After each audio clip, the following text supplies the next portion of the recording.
The village of Quibi sat quietly between two hills, the kind of place where everybody knew everybody, where the smell of red earth after rain felt like a blessing, and where news travelled faster than the wind through the cocoa farms. In Quibi, there were two things people never stopped talking about: the annual harvest festival, and Abina's voice. Abina Mensah was the daughter of a simple palm wine tapper.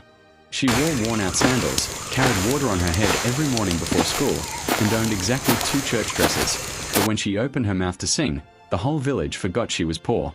Her voice rose like smoke from a cooking fire, slow, warm, and impossible to ignore. Every year at the Harvest Festival, Abina sang the Thanksgiving hymn, the sacred song that opened the celebration. It was tradition. The elders said the harvest was always good when Abina sang.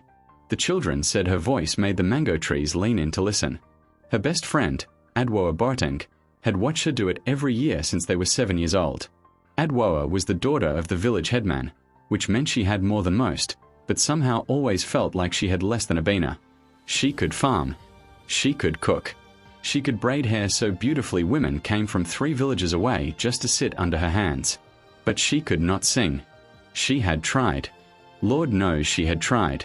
But every time she opened her mouth in public, something small and embarrassing crawled out, and people smiled the way you smile at a child who has tried their best and fallen short. Adwoa had accepted this. She thought she had. Until the announcement came.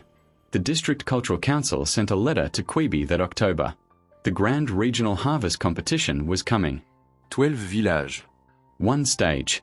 And the winner, the village whose cultural performance was judged most outstanding, would receive a prize of 3,000 cedis, a trophy, and a feature on the regional radio station.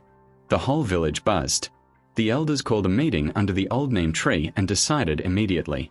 Abina would sing. She would perform the village's ancient harvest song, Asa Wo, a song so old nobody remembered who wrote it. A song passed down like a piece of good farmland, from grandmother to granddaughter, generation after generation.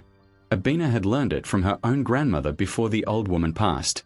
She was the only one in the village who still knew every word. The girls practiced together every evening by the river. Adwoa would sit on a flat stone, watching Abina rehearse, clapping the rhythm with her palms, calling out when a note didn't sound right. Again, Adwoa would say, "That part in the middle, hold it longer." And Abina would laugh, wipe the sweat from her face, and sing it again. They were happy those evenings. Truly happy. Or at least Abina was. It started with a thought Adwoa did not invite. What if it were me up there instead? She chased the thought away. It came back. My father is the headman. If I win this competition, the whole village will finally see me, not just as his daughter, but as someone worth remembering. She chased it again. It returned with company. One evening, while Abina went to fetch more water from the river, Adwoa sat alone on the flat stone. She opened her mouth, and she sang Asa Wo. Quietly at first, then stronger.